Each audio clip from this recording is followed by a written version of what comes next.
So, hello everyone, welcome to my channel. Today we are going to start the chapter concept of cost. तो इसके पहले वाले chapter में जो हमने पढ़ा था वो देखा था थ्योरीज ऑफ प्रोडक्शन. तो थ्योरी ऑफ प्रोडक्शन में मेन हमने पढ़ा था प्रोडक्शन फंक्शन कि कैसे हम इनपुट को कन्वर्ट करते हैं आउटपुट में और क्या क्या डिसीजन लेना होता है एक प्रोड्यूसर को. ठीक है, सारी चीजें प्रोड्यूसर के पॉइंट ऑफ व्यू से थी. तो अब जब हम रॉ मटेरियल को फिनिश्ड गुड में कन्वर्ट करते हैं तो हमें क्या चाहिए होते हैं फैक्टर ऑफ प्रोडक्शन. ठीक है, जैसे लैंड, लेबर, कैपिटल, एंटरप्रेन्योर.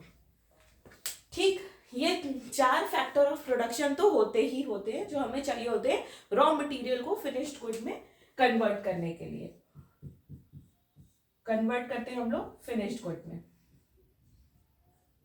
ठीक, अब कॉन्सेप्ट ऑफ कॉस्ट वाले चैप्टर में हम लोग को ये पढ़ना है कि ये जो रॉ मटेरियल खरीद के ला रहे हैं ना, इसमें कितना पैसा खर्चा हुआ, कितनी हमारी टोटल कॉस्ट हुई, फिक्स्ड कॉस्ट का उसमें कितना पोर्शन है, उसमें वेरिएबल पोर्शन कितना है, किसी भी प्रोडक्ट को बनाने में. ठीक है, हमारी कितनी कॉस्ट आ रही है. अब तो ये वर्ड बार बार यूज होना है कॉस्ट, तो सबसे पहले हमें कॉस्ट का मीनिंग क्लियर होना चाहिए. करेक्ट, क्योंकि कॉस्ट का मीनिंग इकोनॉमिक्स के और अकाउंट्स के दोनों के पॉइंट ऑफ व्यू से अलग अलग होता है. ठीक है, तो अगर हम अकाउंटिंग की बात करें तो होता क्या है कि कोई भी मॉनेटरी टर्म में जो भी खर्चा आया हम लोग उसको कॉस्ट बोल देते हैं. ठीक, तो अकाउंट्स के टर्म में बिल्कुल अलग है, लेकिन अभी हम पढ़ रहे हैं इकोनॉमिक्स. राइट, तो इकोनॉमिक्स के पॉइंट ऑफ व्यू से कॉस्ट का मतलब क्या होता है ये हमें जानना जरूरी है और हमें डिफरेंशिएट करना जरूरी है कि कॉस्ट में मीनिंग अलग अलग हम अलग अलग सब्जेक्ट में कैसे लिखेंगे. देखो, अब जब हम लोग इकोनॉमिक्स की बात करते हैं तो सबसे पहले जो कॉस्ट का कॉन्सेप्ट है वो ये है कि expenditure incurred by a producer. ठीक, expenditure incurred by who, a producer,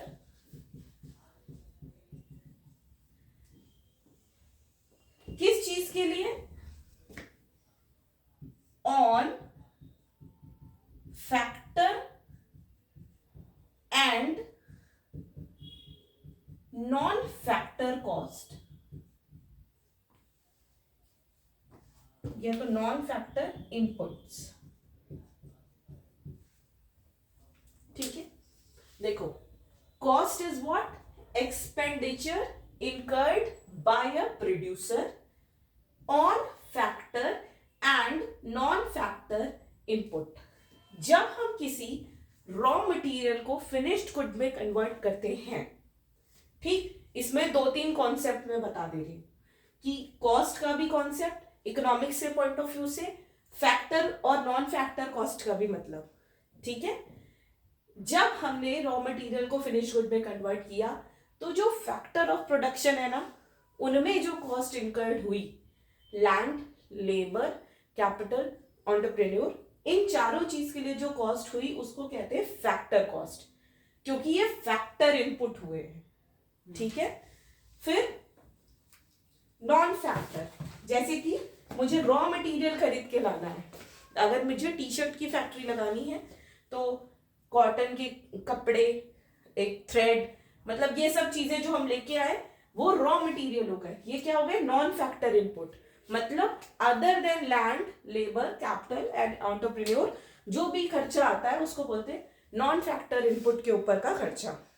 ठीक है, दोनों को मिला के जो प्रोड्यूसर एक्सपेंडिचर कर रहा है उसको हम कहते हैं कॉस्ट.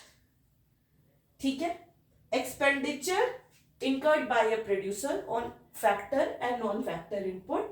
ठीक है, तो for what, for producing a commodity, this is called as cost.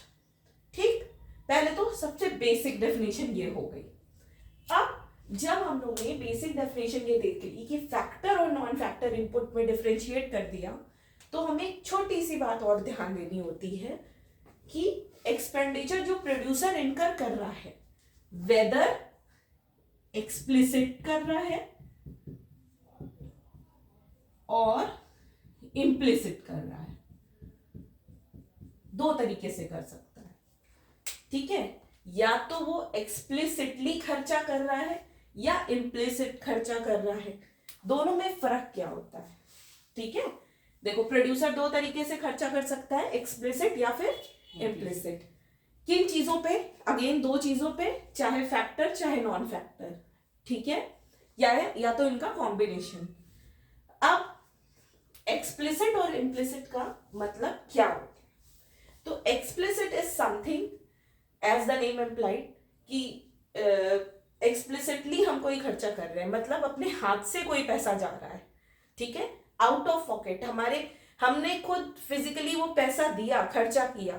For example हमने लेबर रखी हुई है काम करने के लिए, फैक्ट्री लगाई, हमने लेबर रखी हुई है, लेबर को जो हम खर्चा देते हैं उसको बोलते हैं एक्सप्लिसिट कॉस्ट, ठीक है। बट इम्प्लिसिट का मतलब क्या होता है? इम्प्लिसिट का मतलब होता है इम्प्लाइड या फिर कंप्यूटेड कॉस्ट, इम्प्लाइड या फिर कंप्यूटेड कॉस्ट, कंप्यूटेड या एस्टिमेटेड, ये तीन मतलब होते हैं हमारे इम्प्लिसिट के, ठीक है। ये क्या होता है? मान के चलो मैंने अगर अपना एक बहुत बड़ा कोचिंग इंस्टीट्यूशन खोला, ठीक है, और मैंने 11, 12 बीकॉम एमकॉम सब क्लासेस स्टार्ट कर दी, लेकिन मैंने एक भी टीचर नहीं रखा। मैंने सोचा कि सारी जितने भी बच्चे आते हैं तो मैं सारा दिन क्या करूंगी, सब बच्चों को बैक टू बैक बैचेस बना के पढ़ा दूंगी, मैं कोई बाहर से टीचर नहीं रख रही हूँ, ठीक है। तो एक कोचिंग इंस्टीट्यूशन में खोला और बाहर से ना किसी को हायर करके मैंने खुद ही पढ़ाना स्टार्ट कर दिया, तो क्या मुझे कोई सैलरी मिलेगी? नहीं, क्योंकि इंस्टीट्यूशन भी मेरा है, काम भी मैं ही कर रही हूँ, तो मैं अपने इंस्टीट्यूशन से क्या सैलरी लूंगी? तो वो सैलरी जो मैं बाहर वाले को देती अगर मैं टीचर रखती, तो उस सैलरी को बोलते हैं एम्प्लॉयड कॉस्ट, ठीक है। जो मैंने किसी को दी नहीं, इनकर नहीं करी, मैंने एक्चुअल में वो पैसा खर्च नहीं किया, लेकिन अगर मैं रखती तो वो खर्च करना पड़ता, ठीक है। ऐसे खर्चे को बोलते हैं इम्प्लिसिट कॉस्ट, ठीक। अच्छा, एक बहुत बड़ा कंफ्यूजन होता है कि लोग जाते हैं मार्केट में, सबसे ज्यादा खासकर से मम्मी लोग सबसे ज्यादा ये टर्म यूज कर लेती, इसकी कॉस्ट क्या है, ठीक है। तो ये थोड़ा सा वर्ड जो है वो गलत होता है, क्योंकि कॉस्ट जब भी हम लोग बात कर लेते हैं तो cost is something in economics, when we are talking about cost is something that is meant to produce some good, ठीक है। कॉस्ट आपने जो पैसा खर्चा किया है किसी गुड को बनाने में, लेकिन कॉस्ट में जब आप प्रॉफिट भी ऐड करते हो तब आती है वो सेलिंग प्राइस, ठीक है। क्योंकि कॉस्ट पे हमेशा कोई भी कॉस्ट पे अपने सामान नहीं बेचता है, चाहे वो सेल लगा के बेच रहा हो, चाहे वो जैसे भी बेच रहा हो, वो अपनी कॉस्ट तो निकालता ही है, निकालता, ठीक है। उसमें थोड़ा प्रॉफिट तो वो, कोई भी प्रोड्यूसर हो, थोड़ा प्रॉफिट तो वो कॉस्ट पे लेते ही लेते हैं, ठीक है। तो इसीलिए कॉस्ट का कॉन्सेप्ट, अगर आप इकोनॉमिक्स स्टूडेंट हो तो you have to know that expenditure incurred by a producer whether explicitly या इम्प्लाइडली, फिर on factor and non factor input for the production of finished good या फिर आउटपुट, तो that cost is called as, that is the definition of cost in economics, ठीक है। तो ये तो हो गई पूरी कॉस्ट की मीनिंग, ठीक। बट अब हम लोग अगर बुक में देखें तो बुक में कह रहा है कि ये जो एक्सप्लिसिट और इम्प्लिसिट कॉस्ट है, this is a kind of opportunity cost, ठीक। इकोनॉमिक्स में क्या होता है कि जब हम लोग इकोनॉमिक्स में पढ़ रहे होते हैं कॉस्ट के बारे में, तो जरूरी नहीं जो पैसा हमने अपने हाथ से खर्च किया या जो हमारे पॉकेट से निकल के जा रहा है पैसा, उसी को हम बोले कॉस्ट, ठीक है। ऐसा जरूरी नहीं है। क्या होता है कि ऐसे भी खर्चे जो कि नेक्स्ट बेस्ट ऑल्टरनेटिव के लिए हम करते थे या कर सकते थे, वो खर्चा भी हम लोग इकोनॉमिक्स में अकाउंट फॉर करते हैं, उसको बोलते हैं हम अपॉर्चुनिटी कॉस्ट, जो कि हम लोग ने पहले भी डिस्कस करी हुई है पहले के चैप्टर में, the concept of opportunity cost.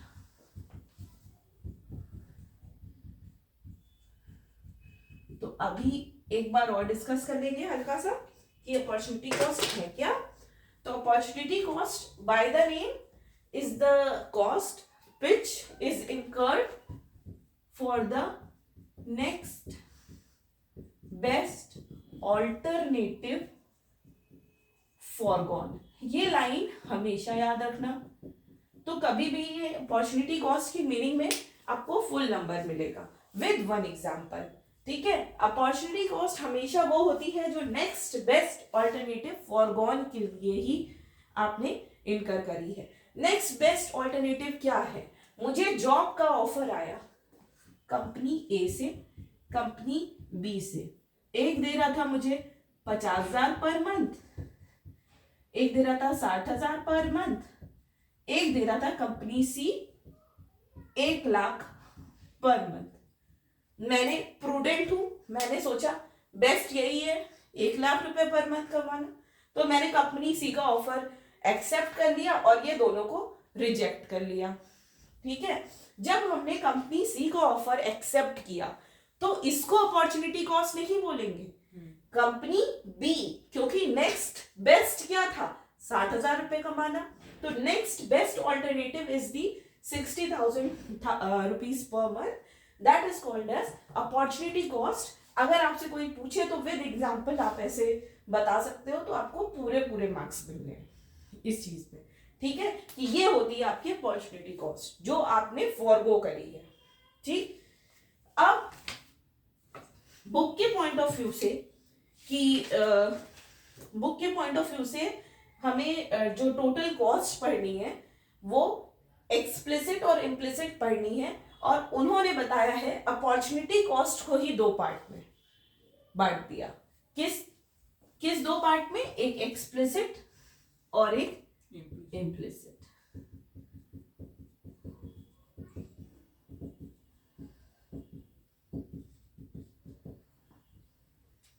ठीक है, देखो इकोनॉमिक्स में कह रहा है कि कभी भी मतलब बुक में जो चीज मेंशन है पर्टिकुलरली वो ये मेंशन है कि आपको यहाँ पे जो भी कॉस्ट पढ़नी है वो अपॉर्चुनिटी कॉस्ट को ध्यान में रखते हुए पढ़नी है। ठीक है, इस पर्टिकुलर चैप्टर में चाहे वो हो सकती है वो एक्सप्लिसिट हो सकती है वो इम्प्लिसिट हो। ठीक है, तो एक्सप्लिसिट अगर कोई तुमसे पूछे तो तुम ये कह दो कि भाई हमने मार्केट से कोई चीज खरीद के लाई। ठीक, चाहे वो फैक्टर के लिए चाहे नॉन फैक्टर के लिए, मार्केट से जो चीज खरीद के लाओगे वो हो जाती है एक्सप्लिसिट कॉस्ट।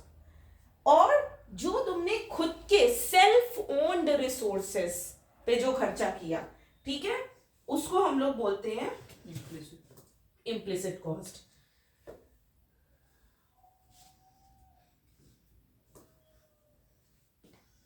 देखो इसका लिख लेंगे परचेजिंग इनपुट फ्रॉम मार्केट। तो explicit opportunity cost is the cost incurred in purchasing input from market. फिर implicit it is the opportunity cost of using self owned inputs। होता क्या है, जैसे मैंने बताया मैंने कोचिंग खोली, ठीक है, लेट्स सपोज मैंने खुद का एक घर पड़ा था खाली, मैंने वहीं पे ही कोचिंग क्लासेस स्टार्ट कर दी। मुझे जरूरत ही नहीं पड़ी बाहर से जाके रेंट पे कमरा लेने की, रेंट पे बोर्ड लेने की, या फिर कुछ चीजें रेंट पे खरीदने की। तो ये अगर मैं करती तो कहीं ना कहीं तो मेरा खर्चा होता ही होता, बट चूंकि मैं घर के चीज यूज कर रही हूँ, सेल्फ ओन्ड इनपुट यूज कर रही हूँ, तो मेरा पैसा जेब से ना लग के कहीं ना कहीं तो वो इनकर हो रहा है, बट वो मेरे पॉकेट से नहीं लग रहा है। ठीक है, तो वो सेल्फ ओन्ड इनपुट पे वो कॉस्ट लगी, तो इसलिए इसको बोलते हैं इम्प्लिसिट अपॉर्चुनिटी कॉस्ट। ठीक, अब ये फोकस जोन पे देखना, एक्सप्लिसिट और इम्प्लिसिट का यही डिफरेंस दिया हुआ है। ठीक, तो और अपॉर्चुनिटी कॉस्ट को भी दो पार्ट में उन्होंने बांटा हुआ है। ठीक, अभी देखो जब भी तुमसे कॉन्सेप्ट ऑफ कॉस्ट पूछे, कोई कॉस्ट के बारे में बोल रहा है कि what do you mean by cost, तो तुम्हें ये चीज बतानी है। ठीक, इतनी बातें लिखना बहुत जरूरी है. These are the key terms that has to be there in your answer to get full marks. ठीक. Even you can write an example अगर बहुत टाइम है तो, कि एक प्रोड्यूसर कितना खर्चा करता है एक फैक्टर और नॉन फैक्टर पे, वेदर एक्सप्लिसिट करे या इम्प्लिसिट करे. That is called as cost in terms of economics. ठीक. फिर आप तुमसे एक्सप्लिसिट और इम्प्लिसिट के बारे में बोले कि एक्सप्लिसिट कॉस्ट और इम्प्लिसिट कॉस्ट के बारे में बताओ, तब पहले डिस्कस करना अपॉर्चुनिटी कॉस्ट. ठीक. Then you have to write down the meaning and example of explicit and implicit cost. ठीक है. देखो, example is also given that wages paid to workers and payment of electricity bill is a kind of explicit cost that has to be made in cash. ठीक है. payment has to be in monetary terms. लेकिन implicit के लिए example देखना, estimated rent और entrepreneur owned building. ठीक है. self owned input, खुद की बिल्डिंग, खुद के ऊपर जो इंटरेस्ट और entrepreneur own capital, मैंने खुद का बिजनेस खुद के पैसे से स्टार्ट किया. मैं बाहर से लेती तो मुझे इंटरेस्ट देना पड़ता, लेकिन मेरे पास था कैश तो मैंने उससे बिजनेस स्टार्ट कर दिया.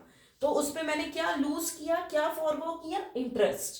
ठीक है. तो वो इंटरेस्ट भी क्या है, इम्प्लिसिट कॉस्ट. तो explicit and implicit has to be written by way of example. Then only the meaning will get more clear. ठीक है. तो एक्सप्लिसिट और इम्प्लिसिट का आपको मेन वो डिफरेंस भी आए तो वो फोकस जोन में एक बार देख सकते हो. ठीक है. जो लिखा हुआ, और एक बार एग्जाम्पल को गो थ्रू करना, एग्जाम्पल जो लिखा हुआ है बुक में.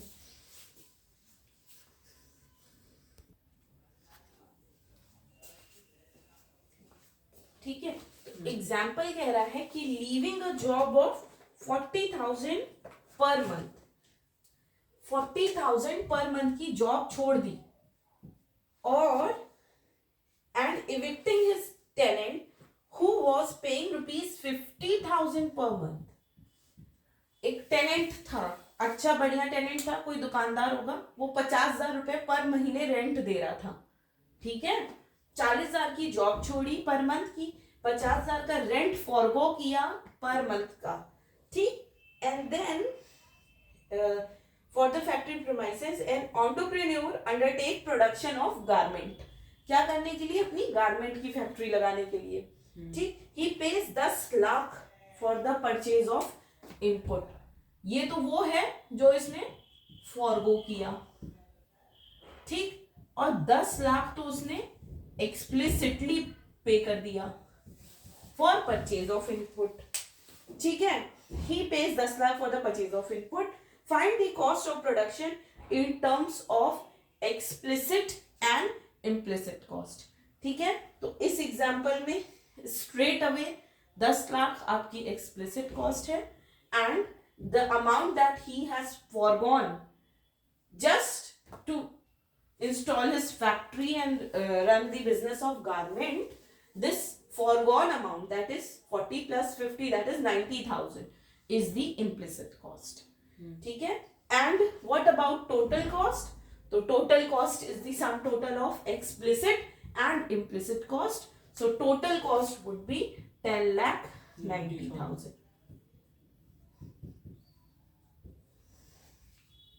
So this is how we are going to write an example in our exam.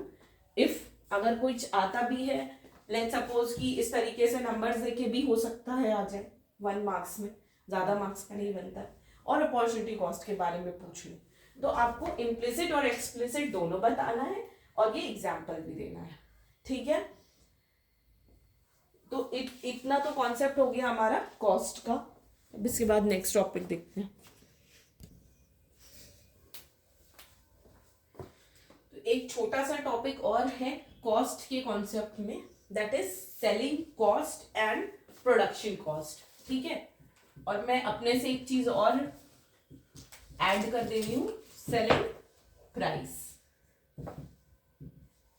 कैसे लोगों को कंफ्यूजन होता है. ये वर्ड्स जो सिमिलर लगते हैं लेकिन तीनों का मतलब अलग अलग है। देखो, selling price is always something which is over and above cost.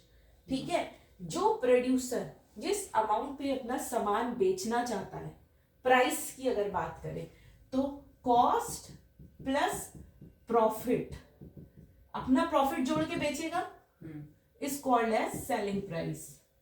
ठीक, ज्यादा डीप डाउन नहीं कर रही, बस एक लाइन ऑफ डिफरेंस ड्रॉ कर रही हूं बिकॉज लोग बोलते बोलते इसको इंटरचेंजेबली यूज कर लेते हैं। ठीक है, selling cost, price is something जो सेलर बेचना चाहता है, सेलिंग कॉस्ट इज समथिंग जो सेलर इनकर करता है अपनी सेल्स को बढ़ाने के लिए, जैसे एडवर्टीजमेंट करता है।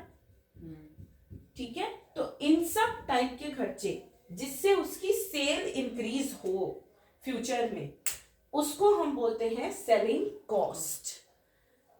फिर तीसरा जो हम लोग अभी पढ़ रहे हैं वो एक प्रोड्यूसर इनकर कर रहा है, सारी चीजें प्रोड्यूसर के पॉइंट ऑफ व्यू से पढ़ रहे हैं हम लोग।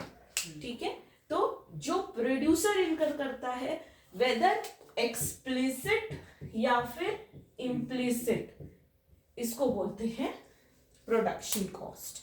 तो इस पूरे चैप्टर में जितनी भी कॉस्ट हम लोग पढ़ रहे हैं वो किस कैटेगरी में आएगी? प्रोडक्शन कॉस्ट में, क्योंकि वो कौन इनकर कर रहा है? एक प्रोड्यूसर इनकर कर रहा है in order to produce goods and convert the raw material into finished good. ठीक है, तो ये तो तीन हो गए अलग अलग कॉन्सेप्ट जो हमें जिसका डिफरेंस पता होना जरूरी है। तो एक बार इसको भी नोट डाउन कर लो, फिर हम लोग नेक्स्ट टॉपिक पढ़ते हैं, शॉर्ट रन की कॉस्ट। ये कौन कौन सी शॉर्ट रन में कॉस्ट होती हैं और उनके शेप्स कैसे होते हैं उसके कर्व के।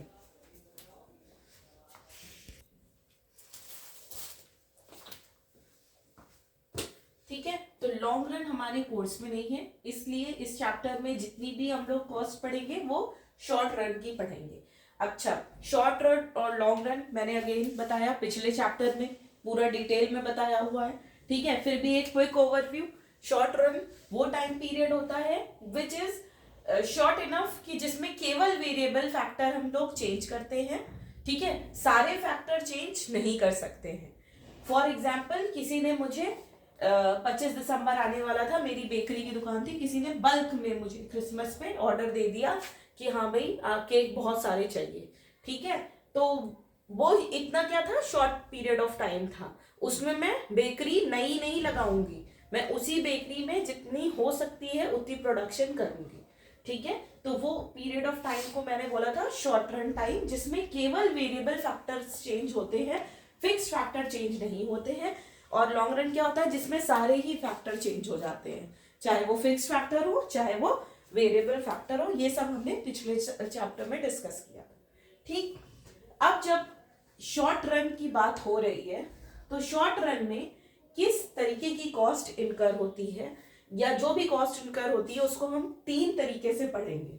ठीक है, एक कॉन्सेप्ट पढ़ेंगे टोटल कॉस्ट का, जो कि डिवाइडेड है दो पार्ट में, फिक्स्ड और वेरिएबल।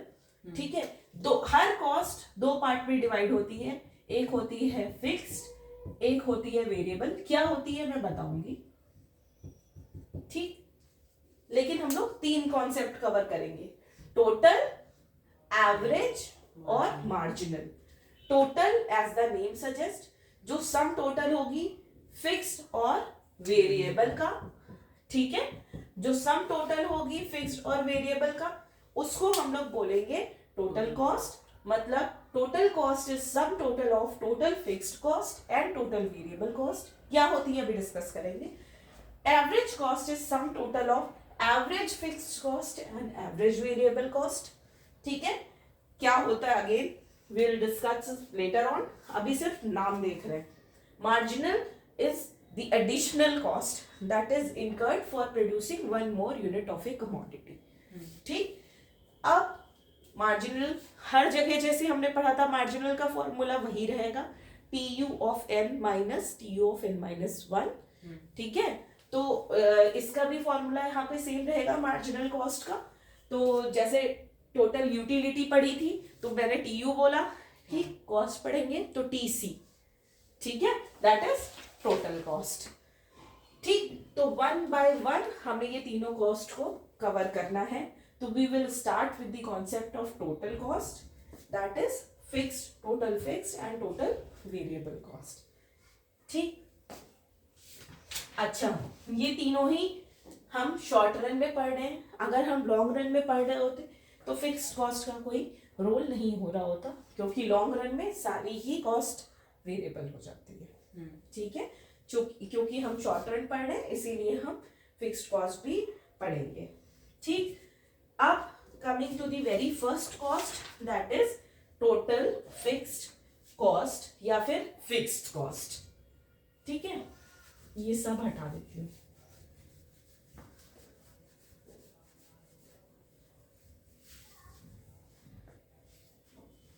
देखो, जो कंपनी को कोई भी प्रोडक्ट बनाना है तो उसके लिए दो तरीके के कॉस्ट इनकर होती है। एक होती है फिक्स्ड, एक होती है वेरिएबल। नाम में ही इसकी मीनिंग छुपी हुई होती है। एक तो इकोनॉमिक सब्जेक्ट ही ऐसा है कि बाय नेम ही आप आधी से ज्यादा चीजों को आप लिख सकते हो। ठीक है, ज्यादा रट्टा नहीं लगाना होता। जैसे कि फिक्स्ड कॉस्ट, अब हमने क्या पढ़ा था, कुछ फैक्टर जो होते हैं वो फिक्स्ड होते हैं, जैसे लैंड, बिल्डिंग, ये रातों रात हम बदलते नहीं है, ये फिक्स्ड फैक्टर है ना, जो चेंज नहीं हो सकते with in a shorter period of time. हम लोग लॉन्ग रन की बात करें तो नई बिल्डिंग कर सकते हैं, नई फैक्ट्री लगा सकते हैं, नए नए खर्चे हम लोग फिक्स्ड फैक्टर पे खर्चा कर सकते हैं लॉन्ग रन में। लेकिन शॉर्ट रन की बात कर रही हूँ, शॉर्ट रन पे फिक्स फैक्टर वो होते हैं जैसे बिल्डिंग, प्लांट, मशीन। ठीक है, ये वो खर्चे जो कि आप शॉर्ट रन में चेंज नहीं कर सकते। ठीक है, और इनका इनकर होना लाजमी है, मतलब आप प्रोडक्शन करो ना करो आपको ये खर्चे लगेंगे ही लगेंगे। ठीक है, लेकिन ऐसे भी फैक्टर होते हैं जो बोलते हैं हम लोग वेरिएबल फैक्टर।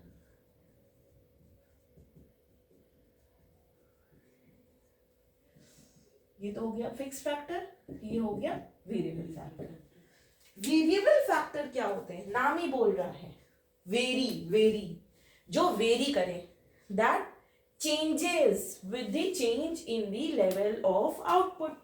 मान के चलो मैं यूजुअली एक दिन में 10 केक बनाती हूँ, मेरी बेकरी है। ठीक है, मेरे पास ऑर्डर आ गया 100 केक का, तो मैं अकेले थोड़ी बनाऊंगी, मैंने किसी को हायर कर लिया। ठीक है, लेबर।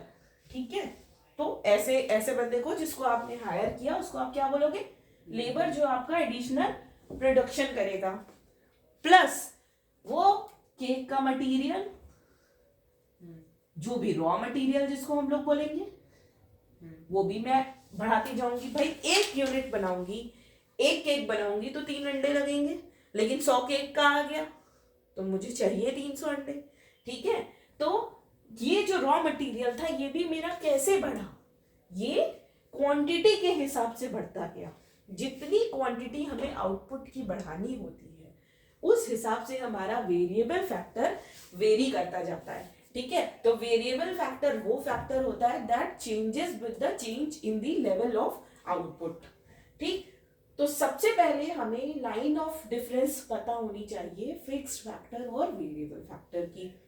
फिक्स्ड फैक्टर वो जो शॉर्ट रन में that can not be changed with the change in the level of output. चाहे 1 बनाओ, चाहे 0 बनाओ, चाहे मतलब 2 बनाओ, चाहे 10 बनाओ, ठीक है, चाहे फुल कैपेसिटी पे बनाओ, लेकिन ये ऐसे खर्चे हैं जो इनकर होंगे ही होंगे।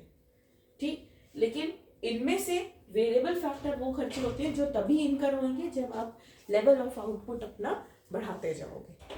ठीक, ये बढ़ता जाएगा लेवल ऑफ आउटपुट के साथ और ये फिक्स्ड रहेगा लेवल ऑफ आउटपुट के साथ। किसमें, शॉर्ट रन में। ठीक, फिक्स्ड फैक्टर पे जो कॉस्ट इनकर होती है उसको बोलते हैं total fixed cost. Variable factor पे जो कॉस्ट इनकर होती है उसको बोलते हैं टोटल वेरिएबल कॉस्ट। यही डिफरेंस होता है टीएफसी और टीवीसी में, इससे ज्यादा कुछ भी नहीं है। ठीक है, इससे ज्यादा अभी हम लोग डायग्राम के थ्रू देख लेंगे, शेड्यूल बना के देख लेंगे, but the main line of difference is कि आपको पहले मीनिंग पता होनी चाहिए, फिर आप इसको इजिली ड्रॉ कर सकते हो कि कितने यूनिट पे कौन सी कॉस्ट फिक्स रहती है और कौन सी कॉस्ट वेरी करती है। ठीक है, तो अभी जैसा मैंने बताया कि total cost is sum total of total fixed cost and total variable cost. ठीक है, अब थोड़ा सा फिक्स्ड कॉस्ट का हम लोग कर्व देखेंगे और इन डिटेल पढ़ेंगे अपनी फिक्स्ड कॉस्ट को। ठीक है, अच्छा ये ना लाइफ टाइम के लिए भी याद रखना बहुत जरूरी है, ये फिक्स्ड कॉस्ट और वेरिएबल कॉस्ट। ये मैं बताती हूँ क्यों। होता क्या है, जब हम लोग हायर लेवल पे जाएंगे या फिर बीकॉम कह लो लेट्स से, तो हमारा एक सब्जेक्ट ही हो जाता है कॉस्ट अकाउंटिंग। ठीक है, वो कॉस्ट अकाउंटिंग जो चैप्टर है ना, सॉरी सब्जेक्ट है ना, वो पूरा डिपेंड ही करता है फिक्स्ड कॉस्ट और वेरिएबल कॉस्ट पे। अपॉर्चुनिटी कॉस्ट आएगी, फिक्स्ड कॉस्ट आएगी, वेरिएबल कॉस्ट। लेकिन पता है आधे से ज्यादा लोग कंफ्यूजन में रहते हैं कि फिक्स्ड कॉस्ट कौन सी होती है और वेरिएबल कॉस्ट कौन सी होती है। इसीलिए आप अपने लेवल पे जब भी ये आए तो इसको बिल्कुल पढ़ के चलो कि हाँ भाई फिक्स्ड कॉस्ट क्या होती है, वेरिएबल क्या होती है, और जब हम इसके डिटेल में इसके अदर नेम्स देखेंगे ना, वो भी याद कर लेना, बिल्कुल स्कैन करके दिमाग में फिट कर लेना कि हाँ फिक्स्ड कॉस्ट का अदर नेम क्या होता है और वेरिएबल कॉस्ट का अदर नेम क्या होता है। That is the most important part of this chapter, क्योंकि हमें नाम में हमें सब कुछ इसके बारे में पता है, लेकिन हमें यही नहीं पता कि इसको ऑल्टरनेटिवली क्या बोलते हैं। तो अगर कुछ और नाम से आ गया क्वेश्चन तो दिमाग खराब हो जाता है। ठीक है, तो इसीलिए हमें पता होना चाहिए। डिटेल में जब पढ़ते हैं तो ये बात याद रखना कि ये चैप्टर तुम्हारा बेसिक है कॉस्ट अकाउंटिंग का। ठीक है,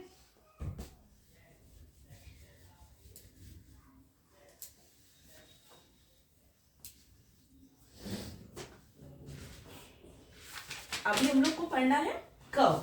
तो जब भी कर्व कोई पढ़ते हैं तो सबसे पहले बना लेते हैं शेड्यूल। ठीक, अब हम लोग पढ़ रहे हैं total fixed cost, 0 units of output, 0 1 2 3 4 5 6 and the cost is let's say 10। 0 बना रहे तब भी 10 10 10 10 10 10। ठीक है, so this is total fixed cost. अगर लेट्स सपोज कि इसका हमें कर्व ड्रॉ करना है, ठीक, as the name suggest fixed cost remain fixed in the short period. चाहे आप 0 बनाओ, चाहे आप 100 बनाओ, चाहे आप 6 बनाओ, इसका जो रुपए है वो 10 रुपए ही होगा।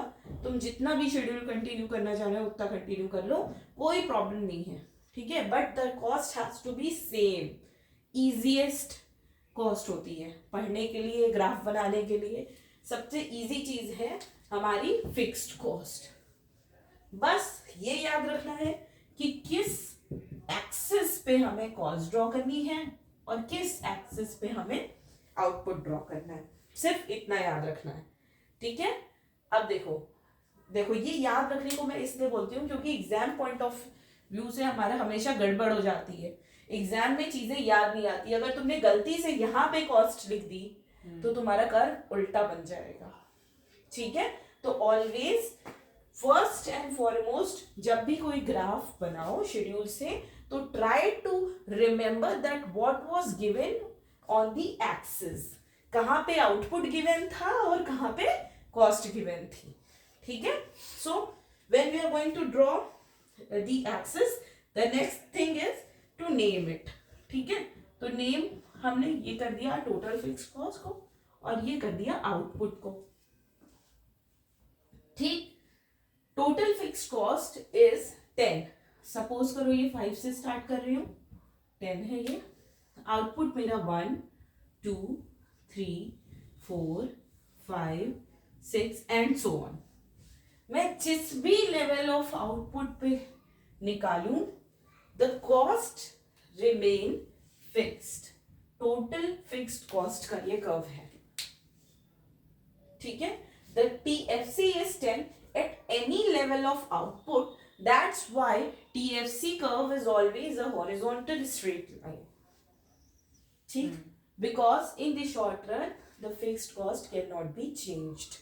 इसमें एक और बात ध्यान रखना, देखो TFC कभी भी पढ़ोगे ना तो आगे भी याद रखना, हम लोग TFC पढ़ेंगे और TVC पढ़ेंगे, that is total variable cost curve.